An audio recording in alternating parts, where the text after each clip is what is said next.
Halo semuanya, perkenalkan nama saya Mardiana Desy Delimungi dengan NIM 21010600048, mahasiswa Pendidikan Kimia Universitas Nusa Cendana Kupang semester 6 kelas B. Pada kesempatan kali ini saya akan menjelaskan tahapan dari katabolisme lipid. Nah, tahapan dalam katabolisme lipid terdiri atas beberapa bagian. Yang pertama, pemecahan molekul gliserol menjadi asetil CoA, kemudian ada aktivasi di sitoplasma, transfer asam lemak ke mitokondria, dan proses beta oksidasi di mitokondria. Nah, yang pertama kita akan membahas terkait pemecahan molekul gliserol menjadi asetil CoA. Nah, dapat dilihat bersama pada gambar yang sudah saya gambarkan, yang sudah saya lampirkan pada slide.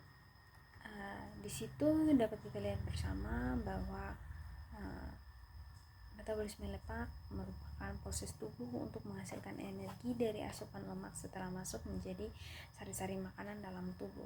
Nah, dalam memetabolisme lemak menjadi energi, kita membutuhkan bantuan glukosa dari karbohidrat. Nah, karena itu tubuh kita cenderung menuntut makan yang manis-manis setelah makan makanan yang kaya akan lemak. Nah, lemak adalah lemak dalam tubuh kita akan masuk ke dalam proses metabolisme setelah melewati tahapan penyerapan, sehingga bentukan lemak yang memasuki jalur metabolisme lemak dalam bentukan trigliserida atau trigliserida adalah bentuk simpanan lemak tubuh. Nah, dalam bentuk trigliserida, lemak disintesis menjadi asam lemak dan gliserol. Nah, asam lemak dan gliserol inilah yang masuk ke dalam proses metabolisme energi. Nah, pada prosesnya gliserol dan asam lemak memerlukan glukosa untuk memasuki siklus Krebs atau biasanya dikenal dengan TCA. Dengan memasuki siklus ini, gliserol dan asam lemak dapat diubah menjadi energi. Nah, asam lemak hasil sintesis lemak hanya terdiri dari pecahan 2 karbon karena sel tubuh tidak dapat membentuk glukosa dari asam lemak, begitupun dengan gliserol. Nah, karena gliserol hanya merupakan 5% dari lemak, dengan demikian sel tubuh tidak dapat membentuk glukosa dari lemak. Lipid dijadikan sebagai sumber energi dalam bentuk gliserol dan asam lemak yang diubah menjadi pirufat dalam bentuk pirufat lemak dapat masuk dalam siklus Krebs untuk menghasilkan energi.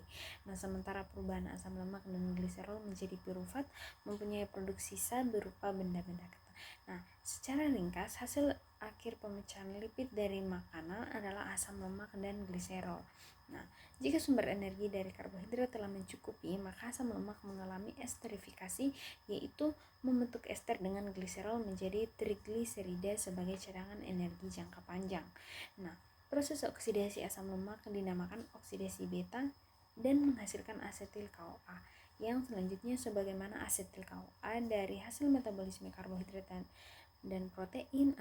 Asetil CoA dari jalur ini pun akan masuk ke dalam siklus asam sitrat sehingga dihasilkan energi. Di sisi lain, jika kebutuhan energi sudah mencukupi, asetil CoA dapat mengalami lipogenesis menjadi asam lemak dan selanjutnya dapat disimpan sebagai trigliserida. Nah, gliserol sebagai hasil hidrolisis lipid atau trigliserida dapat menjadi sumber energi atau sering kita sebut sebagai cadangan energi setelah karbohidrat.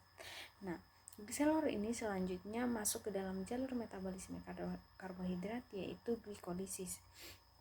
Nah, pada tahap awal gliserol mendapatkan 1 gugus fosfat dari ATP membentuk gliserol 3 fosfat, yang selanjutnya senyawa ini masuk ke dalam rantai respirasi membentuk dihidroksi asetan fosfat, suatu produk antara dalam jalur glikolisis.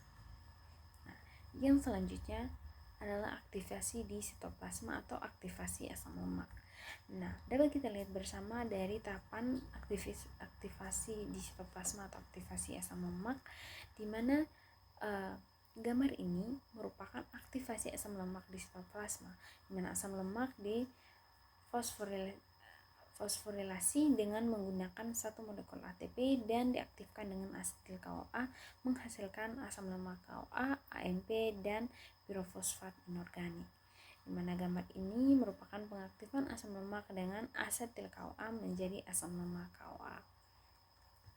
Kemudian pada transfer asam lemak ke mitokondria atau transfer asetil CoA ke dalam mitokondria, dapat kita lihat bersama pada gambar yang sudah saya lampirkan, di mana gambar ini merupakan pengangkutan asam lemak KOA dari sitoplasma ke mitokondria dengan bantuan molekul pembawa yaitu karnitin yang terdapat dalam membran mitokondria. Nah, gambar ini juga menjelaskan proses masuknya asam lemak ke mitokondria melalui transfer asil karnitin atau karnitin. Melalui transfer asil karnitin ataupun karnitin. Sedangkan untuk proses beta oksidasi di mitokondria atau matriks mitokondria, di mana kita dapat lihat bersama pada gambar yang sudah saya paparkan, di mana tahap ini merupakan reaksi beta oksidasi yang berlangsung dalam 4 tahap. Yaitu yang pertama adalah dehidrogenasi 1, yang kedua adalah hidratasi, yang ketiga yaitu dehidrogenasi 2, dan yang keempat adalah triolasi atau tahap pemotongan. Nah, dapat dilihat bersama pada tahap pertama yaitu dehidrogenasi 1, yaitu dehidrogenasi asam lemak CoA yang sudah berada di dalam mitokondrion oleh enzim asil KOA dehidrogenase, kemudian menghasilkan senyawa enoil KOA pada reaksi ini. FADE atau flavin adenin dinukleotida yang bertindak sebagai koenzim direduksi menjadi FADH2 dengan mekanisme fosforilasi bersifat oksidasi melalui rantai pernafasan. Suatu molekul FADH2 dapat menghasilkan 2 molekul ATP. Kemudian tahap yang kedua yaitu hidratasi, di mana tahap ini merupakan ikatan rangka pada enoil KOA dihidratasi menjadi 3 hidroksiasil KOA oleh enzim enoil KOA hidrotase. Kemudian tahap yang ketiga yaitu dehidrogenasi 2, yaitu dehidrogenasi 3 hidroksiasil KOA oleh enzim beta hidroksiasil KOA hidrogenasi dengan NAD+ sebagai koenzimnya menjadi beta ketoasil KOA.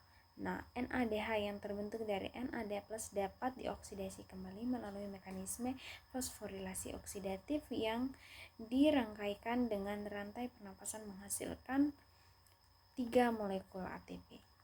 Sedangkan pada tahap yang keempat ini itu pemecahan molekul dengan enzim beta ketoasil KOA tiolase.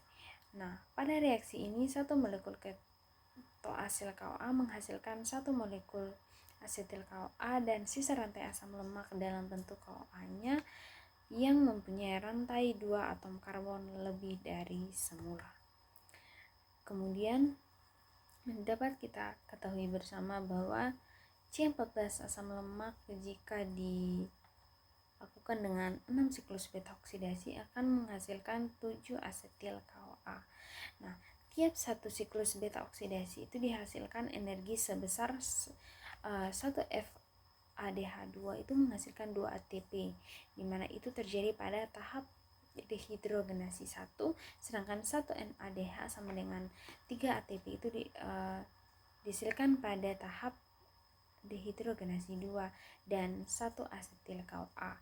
1 asetil KOA dioksidasi melalui siklus TCA menghasilkan energi sebesar 12 ATP. Jadi jumlah ATP yang dihasilkan dalam satu siklus beta oksidasi yaitu sebesar 17 ATP. Nah, demikian dari hasil penjelasan saya terkait tahapan katabolisme lipid. Apabila selama penjelasan terdapat salah kata maupun salah ucap, saya mohon maaf. Sekian dan terima kasih.